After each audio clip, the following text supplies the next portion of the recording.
Flegg, la caricature pour dénoncer les abus du pouvoir. Christian Daigle alias Flegg le 24 mai 2023 à Québec. Photo, Jérôme Blanchet-Gravel pour Libre Média. Par Jérôme Blanchet-Gravel Actualité. Mardi le 30 mai 2023, à 10 h. La pandémie a été un tournant dans la perception de Flegg du pouvoir et des médias traditionnels. Rencontre avec un génie de la caricature, mais aussi avec un homme humble, inquiet de la direction que prend notre société. Pour moi, une bonne caricature, c'est quelque chose de dense qui va brasser, faire parler et demander le moins de texte possible, quelque chose destiné à dénoncer le ridicule des situations. Le message doit être clair et concis. Pour être un bon caricaturiste, il faut avoir un côté provocateur, résume Flegg.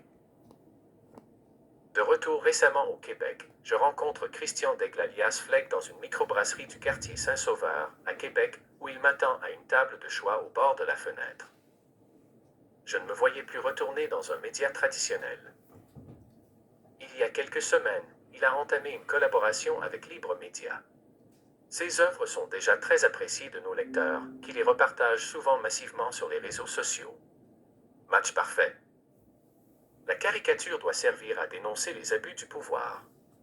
Je ne me voyais plus retourner dans un média traditionnel, parce que le financement des grands médias par les gouvernements est devenu problématique, souligne celui qui a commencé à dessiner des caricatures vers l'âge de 12 ans. Christian Daigle s'est construit une riche et prolifique carrière avant de nous rejoindre. Il a travaillé entre autres pour Le Soleil entre 2002 et 2011, pour le site d'actualité Yahoo entre 2010 et 2015, de même que pour Le Devoir en 2016. Il a collaboré avec André Arthur au réseau TQS en 2008 à 2009. Il a été 2 fois vice-président de l'Association des caricaturistes canadiens entre 2003 et 2015.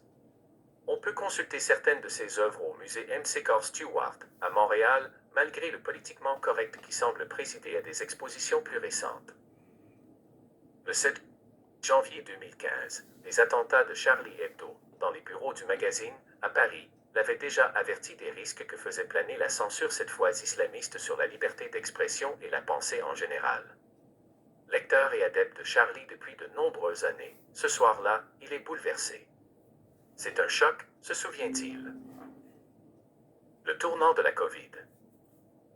Au fil de notre conversation, il m'explique que le traitement de la pandémie par les médias l'a déçu comme créateur ayant évolué toute sa carrière dans ce milieu, mais avant tout comme citoyen. La gouvernance par décret du parti de François Legault a été pour lui un point de rupture dans l'histoire récente. Durant cette période, je ne retrouvais plus l'opinion des gens qui m'entouraient dans les médias. Nous étions comme invisibles. Au début de la pandémie, on ne connaissait pas encore le danger du virus, alors on attendait de voir, mais à un moment donné, on s'est rendu compte que le journalisme ne challengeait plus le gouvernement, pointe-t-il. Période morose. Concernant l'État du Québec, auquel il est très attaché, il déplore une période morose, provoquée en grande partie par la gestion de la pandémie, mais aussi par l'absence de leaders forts et de personnalités fortes, qui autrefois nourrissaient la vie politique, culturelle et intellectuelle au Québec. Le mot qui résume le mieux la coalition Avenir Québec, selon lui, opportunisme, laisse-t-il tomber. Nouvelle ère. Dans un autre registre, il considère le contact humain comme l'un des principaux moteurs de l'inspiration, alors que le télétravail s'impose dans presque tous les milieux avec la révolution numérique, qui par ailleurs lui fournit de nouveaux outils graphiques et conceptuels. Avant, il fallait découper des photos de politiciens dans les journaux pour se créer une banque à partir de laquelle travailler. Vous imaginez le genre de travail que ça pouvait représenter.